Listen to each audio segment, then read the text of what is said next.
I've always liked hiking alone. Something about the quiet, the smell of pine trees, and the distant sounds of wildlife makes me feel like I'm far away from the noise of real life. But what happened in the fall of 2019 is the reason I will never hike alone again, especially not in remote places that barely appear on a map.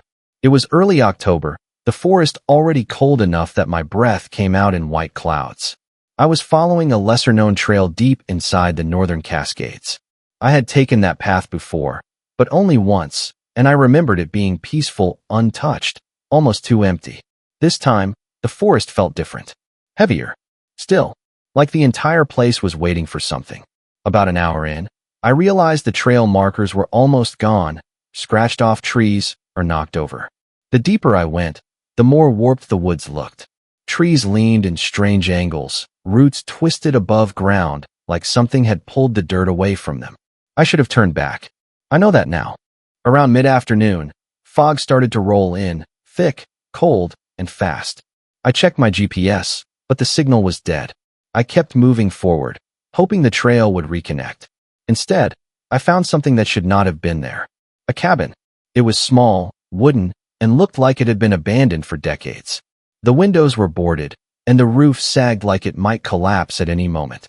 But the strange thing was, there were fresh footprints leading to the door. Human footprints. I remember standing there, my heart beating louder than the wind. Someone had been here recently. But why? This trail wasn't just remote. It was unknown to most locals. I walked around the side of the cabin, trying to peer through a crack in the boards.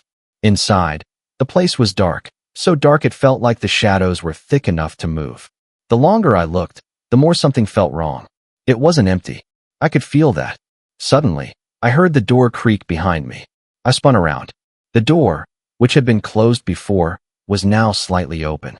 Every instinct screamed at me to run, but curiosity overpowered fear. I pushed the door open just enough to look inside. The smell hit me first: damp wood, mold, and something metallic, like old blood. Inside was a single room. No furniture, no decorations, just scratch marks on the walls. Hundreds of them, overlapping, carved deep, as if someone had been trying to claw their way out. Then I heard it. A soft, slow breathing from the back corner. I froze. The breathing got louder. Closer. I backed away slowly, trying not to make a sound, but the floor creaked under my boot. And the breathing stopped. For a full 5 seconds, the cabin was dead silent. Then something ran toward me. I didn't see it clearly, just a shape, low to the ground, moving unnaturally fast. I slammed the door shut and sprinted into the trees, branches whipping my face as I ran blindly through the fog. I could hear it behind me. Fast. Heavy. Too fast for any person.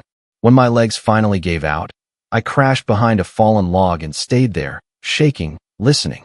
The footsteps slowed. They circled. They stopped right above me. I saw a shadow pause on the other side of the log. It crouched. Listened. Then, in a voice that sounded like a whisper forced through broken vocal cords, it said, "Why did you come here?" My blood went cold. I didn't move. I didn't breathe.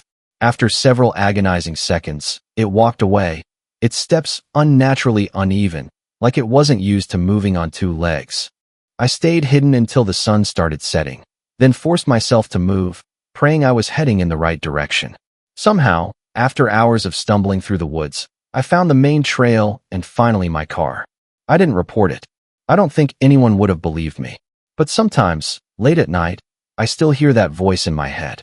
Why did you come here? And I still wonder what would have happened if I hadn't run. I used to work for a telecommunications company that maintained emergency radio towers in remote locations. Most of them were in the middle of forests, deserts, or mountains, places with no roads, no cell signal, and definitely no people. I always thought the job was peaceful. Until last winter. We had received a strange, repeating signal from an old radio tower deep in the Nevada desert. The tower hadn't been active in years, completely offline. Seeing activity from it made no sense. My supervisor asked me to check it out, and since I needed the hours, I agreed. The drive took nearly 4 hours, and the last part was over rough dirt roads. By the time I reached the base of the tower, the sun was dipping low, turning the sky into a deep orange. From a distance, nothing seemed off. Up close, everything did. The fence around the tower was ripped open, like something had torn through it. Not cut. Not pushed. Ripped. When I reached the control shed, the door was wide open. Inside, dust covered everything except the radio console, which had fresh fingerprints on it. Someone had been here.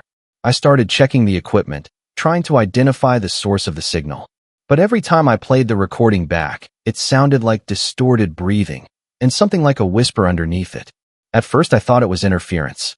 Then it repeated, the same whisper, over and over again. I put on the headphones to listen carefully. Bad idea. The whisper suddenly sharpened, becoming a clear voice right in my ear. A voice that said, "Don't look behind you." I froze. My entire body went numb. I don't know how long I sat there, breathing fast, staring at the console. The shed felt colder, like someone, or something, else had entered. Against every instinct, I turned around. There was nothing. But the door, which I knew I had fully opened, was now almost closed. I stepped outside, trying to calm down. The sun was almost gone, and long shadows stretched across the desert floor. Then I noticed it. At the base of the tower, about 30 feet up, a shape was clinging to the metal beams. At first I thought it was a large animal. But as my eyes adjusted, it was a person, or at least it used to be. Their limbs were unnaturally long, twisted around the metal like they had too many joints. Their head hung backward, facing me even though their body faced the tower. I stepped back instantly, my breath catching in my throat. That's when it moved. Not climbed. Not shifted. It snapped from one position to another, without any in-between movement. 1 second it was clinging to the beams, the next it was lower, closer to me. I ran to my truck, fumbling for my keys. Behind me, I heard the metal tower shaking violently. When I finally started the engine and hit the gas, I checked the mirror once. Just once. That thing was standing in the middle of the road behind me. Tall. Wrong. Watching. The next day, the tower's signal stopped. We sent a team to inspect it. They found nothing unusual. The fingerprints were gone. The distortion was gone. The ripped fence was repaired, like it had never been torn. But they did find one thing. A single word scratched into the side of the control shed in long, deep letters. Listen, I still hear the whisper sometimes. Don't look behind you. Back in 2017, my cousin and I decided to go on a late summer fishing trip deep in the Rockies. There's a lake there, small, hidden, and not on official maps. We had heard rumors that locals avoided it, but we figured it was just superstition. We were wrong. The hike took about 6 hours. By the time we reached the lake, the sun had started to set, and the water looked unnaturally still, like dark glass. We set up camp on a flat patch of ground and fished for a while. The place was unbelievably quiet. No birds, no insects, no wind, just the lake and its silence. Around 10 p.m., we started hearing strange noises, soft splashes, but nothing moved in the water. The surface stayed perfectly flat. Then came the whispering. At first it sounded like wind passing through trees. But there was no wind, and the nearest trees were too far to make that sound. The whispers got louder, clearer, more human. We stepped closer to the shoreline, trying to listen. That's when we saw faces beneath the surface. Dozens of them. Not floating, not moving, just staring upward from below the water, eyes open, mouths open, pale and distorted by the depth. We stumbled back instantly. Then one of the faces moved. Its eyes rolled. Its mouth opened wider. A hand broke through the surface, small, gray, soaked. Then another.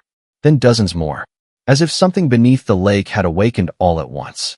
We ran for our tent, grabbed only what we could, and sprinted toward the trail. But the forest was wrong. The path curved in ways I didn't remember.